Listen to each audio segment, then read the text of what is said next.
Hi guys. So today I'm going to talk about emotional functions. The best way that I thought I could explain emotional functions is through a story that I've shared with the professor before, and it's kind of a heartbreaking story. So I'm kind of trying to emotionally prepare myself for this, and if I am too emotional, I apologize. So here's a little backstory about what had happened. So I have a not a very good relationship with my parents. I've only known them for about 7 years. My mom was not in my life until I was about 12, and like, she was a very like conditional parent. She's basically a narcissist, and so a lot of the time, whenever I was a kid, I had to do things that I didn't necessarily agree with, and I was I was I felt very inferior, and I felt like I didn't have my own voice or my own autonomy. And I eventually learned to disassociate from my parents. While I was living with them, I lacked motivation. I ended up dropping out of school, and I was kicked out of my house when I was 17, and I became homeless. And I also became like essentially different. So basically, like, I put myself in kind of dangerous, life threatening situations. And eventually, when I was about 18, 19, my grandma ended up getting cancer. And so I moved in with them.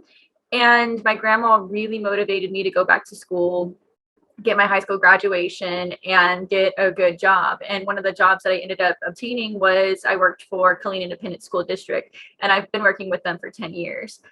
When I was about 22, 23, I had a conversation with one of the teachers, and she really instilled in me that my education was very important. And I didn't think about that. I like my education was not very important to me because while I was homeless, I ended up meeting with my stepdad, and he suggested that I drop out of high school. And so I was like, okay, well, obviously, like, they're promoting that, so I guess that's okay.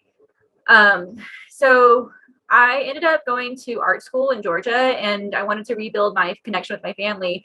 But it ended up not going so well, and it ended up pushing us further apart. And I had to move back to Texas, just so that way I could be at a safe distance from my relatives.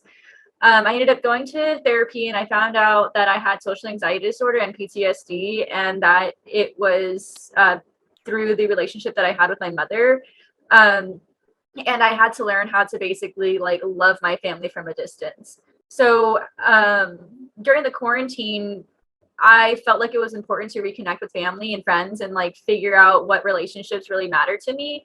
And I tried to do that with my parents.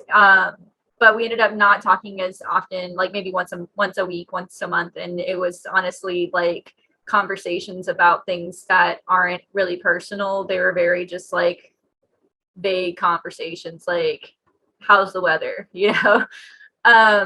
So in December, my stepdad calls, and he asks, what are you going to do after you graduate? And I told him that I wanted to go to med school. I wanted to continue my education and end up being and become a doctor. And he said some really negative things. He said, and I quote, "Don't you think you're setting yourself up for failure?" And I was in disbelief, and I was like, what what did you just say? And we talked, and then he said, what, I'm not going to support something I don't believe in. And that set me over the edge. And because of that, because there were so many emotions going on with that conversation, I felt like that conversation highlighted a lot about emotional functions. And so I wanted to talk to you about that.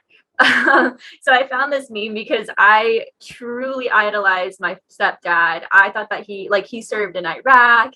He married my mom, knowing that she had like a teenager and a 6-year-old. And he like just put on a good show, right? But every now and then he would say things to me that like were just kind of like offensive, and I didn't understand it, and I didn't know why. And I thought that like to him it was a joke, but to me it made me feel uncomfortable. But I felt like I had to play along because he was my stepfather. But in the end, I just ended up like not caring because he just like hurt me so much with his words. Like I was mad. So what are emotional functions and how does it relate to the story I just told? So there are three different topics that are involved in the functions of emotions: interpersonal, and social and cultural emotions. So first we're going to talk about interpersonal emotions. So these are emotions that help us act immediately with subtle conscious awareness. They equip the body for instant action, they influence our thoughts, and they motivate our future behavior. So in the instance with the conversation that I had with my stepdad, I had to be like, hold up, like if I say something, I'm going to like rage. So I had to consciously tell myself, like, Alyssa, he may be joking and may want some type of reaction from you so that he can laugh at you, because this situation like this has happened before. And so I kind of jolted back and I was like, do not respond, let him get his words out, and then you can respond, because sometimes we listen to respond and we don't listen to hear, and I heard what I needed to hear. And these are the thoughts that I was thinking while I was feeling a certain type of way. Like I was feeling rage, I was feeling anger, I was feeling like disbelief, I was shocked, I was confused, I was like, who does this person think that they are? And so I basically realized how I needed to respond. And so that's how it motivated my future behaviors. I told myself that this was it. This was the last time I was going to let this person make me feel this way. And starting today, we're not going to have any more interactions. So that's the future behavior, is that he can continue to like say this and not apologize and treat me some type of way, or I can just nip it in the bud. Interpersonal emotions play within us individually. So these are all things that were happening internally to me. So interpersonal emotions. So these are emotions that relate to our relationships with others. So in the conversation, I was speaking with my stepdad. One of the things that he said to me was, "You're 32 years old. Do you really think that that's going to be possible?" And I thought to myself, yeah, like, why are we putting an age limit on academic success? Emotional expressions generate specific behaviors and perceivers. So I was upset. We were talking on the phone, so he couldn't visually see me, but my voice had changed. My voice got deeper and was projecting louder. And he knew, because of that emotional response, that something was up. And then that's when he changed the subject and he changed his perspective about what he said to me.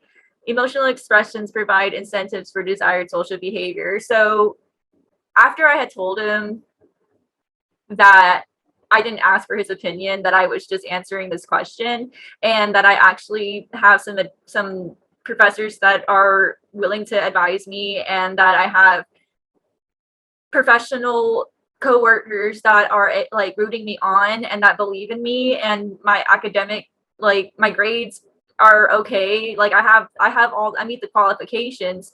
He then changed his responses and his way of speaking, and he started to speak more flowery and more like positively, and was like, oh well, if you think you can do it, more power to you, and just changed his whole demeanor. And it made me more upset, because I was like, that is not how you responded originally, and I shouldn't have had to defend myself with my own goals, especially if your opinion doesn't matter to me. Like, I didn't ask for that.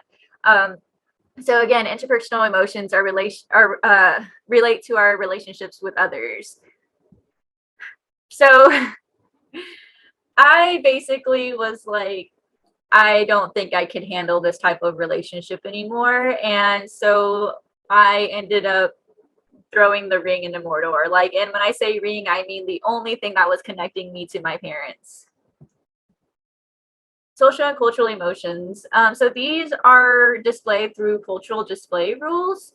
And these are basically things that we learn in life to express our way to express ourselves. So basically, like, there's a stereotype that women are like, especially like Hispanic women, are supposedly like super emotional and like, oh, like, you know, there's like stereotypes about women, and then there's stereotypes about like women of color, and you know, there are some stereotypes about white men, which is what he is, but you know, those are stereotypes. But because they are stereotypes, as a woman of color, I've had to learn how to control the way that I say things and the things that I say, because people put me in a box, and I wasn't sure if that's how he thought I was responding, or if he still saw me as like a 12-year-old, because I do realize that I look really young. And you know, society tells us that we're supposed to respect our elders, but he's only like 10 years older than I am, and I'm kind of like, all right, we're up the same generation, so it doesn't really like you're not really an elder to me. um so I thought that this is how he wanted me to respond. But actually I felt like I was responding more like RBG. I felt like I was being very ladylike, in the sense that I um represented myself well within the conversation, and especially with the things that he said to me, and the things that, and the way that he made me feel. um and I, like I said, I felt like this was an appropriate way to express emotional functions, because you know, I could break down each scenario and basically justify my reasoning for no longer associating with my family, with my parents, I should say. Yeah, so that's it. Thank you.